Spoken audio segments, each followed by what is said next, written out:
Okay, I'm on my way home from work, and something dawned on me. The Hunter Biden got in all kinds of trouble, and they investigated him for who knows how many years. But the best the government can do is bring him up on a couple tax charges and a gun possession charge. And apparently they worked out a sweetheart deal where he's not going to go to jail, and I don't know how much money he's going to have to pay, if anything. I don't know who's going to pay it if he does have to pay money. But if he's a good boy and goes to drug rehab, then the gun charges are dropped, which I hope every pro-gun attorney that takes up the cause keeps that in mind and uses that as legal precedence for anybody that ever gets jammed up on a gun charge. Like, okay, well, you guys set the rules, you guys set the precedent. If my client doesn't get into trouble for a year and behaves, you're just going to drop the charge, right? Because that's what you did for Hunter. So that's what's good for the goose is good for the gander. Otherwise, it's some kind of a discrimination suit, and you could probably raise holy hell all the way to the Supreme Court. And I think everybody kind of figures that one. But the one thing I will say is that just because Hunter got a plea deal and the political tides are in his favor, that doesn't really mean a hell of a lot in the long run. Because if anybody remembers the Oregon standoff, I think it was the Harding family had a ranch up in Oregon near a national park that was perpetually expanding, and the Bureau of Land Management was doing these controlled burns, as part of the forest management and maintenance. And apparently they weren't good at them, because there's all sorts of videos of them getting out of control and burning through other people's ranches and burning them to the ground, burning the cows, burning the barns, the houses, the equipment, basically destroying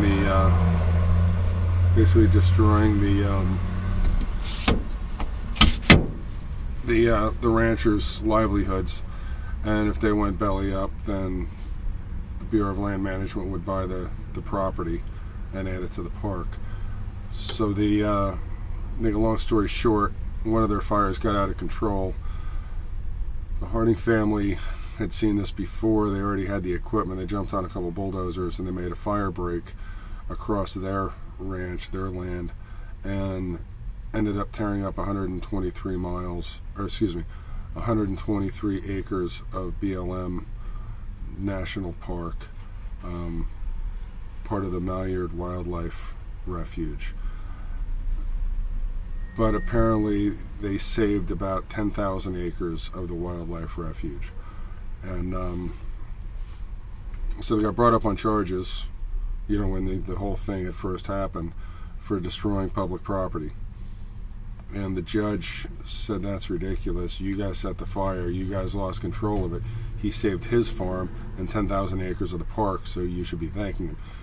Never ever bring this guy in on any kind of charges ever again. That's it. Good night. Goodbye. And that was it. So then the political winds changed a little bit, and the next thing you know, there's a new people in charge in Oregon, and they bring them up on charges again, saying they damaged it, but they had set the fire to cover up an illegal hunting operation where people would come out to the ranch, and then they would hunt on the wildlife refuge without permission, and they would get paid somehow. Went to court. Bottom line, it was all bull, and I think it was a 3-month jail sentence for the son or something. It was something really a slap on the wrist, time of his choosing or whatever, and that was it.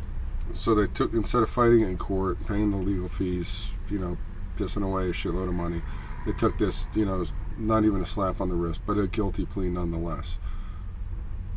So they did that.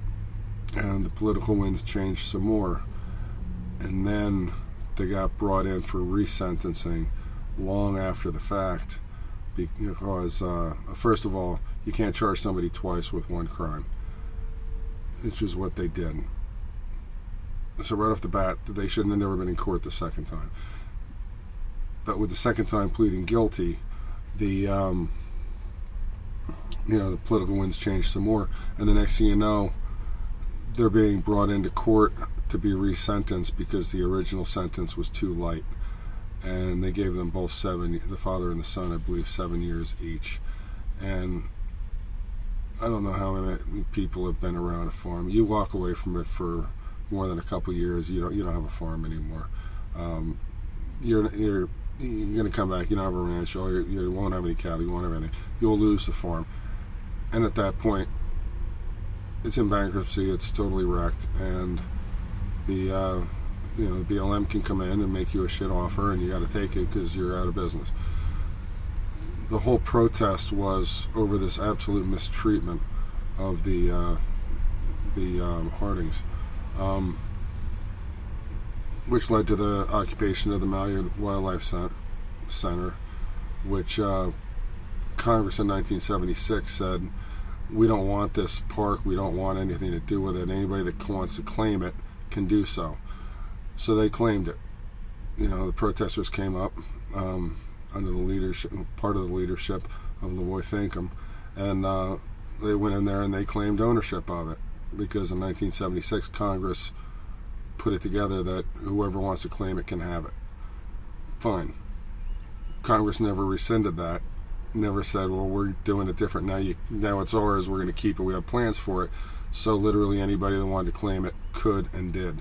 That led to Lavoy Finkum being murdered by the who knows who, getting pulled over, the car getting shot at, him taking off, driven into a snowbank, and when he got out of the car with his hands up, they shot him dead. My point isn't rehashing history. It's that the political winds blow a little differently. I hope Hunter understands that he can be brought back in and they can resentence him. And I hope it happens. I hope whoever's the next president, maybe it's going to be Trump, maybe it's Sanchez, maybe it's going to be Tulsi Gabbard, maybe it's Tim Scott. I don't know who it's going to be. I'm not going to place a wager on it. But I hope they clear out some of these complete corrupt scumbags in the justice system and some of these dirtbag prosecutors, and they put real people in.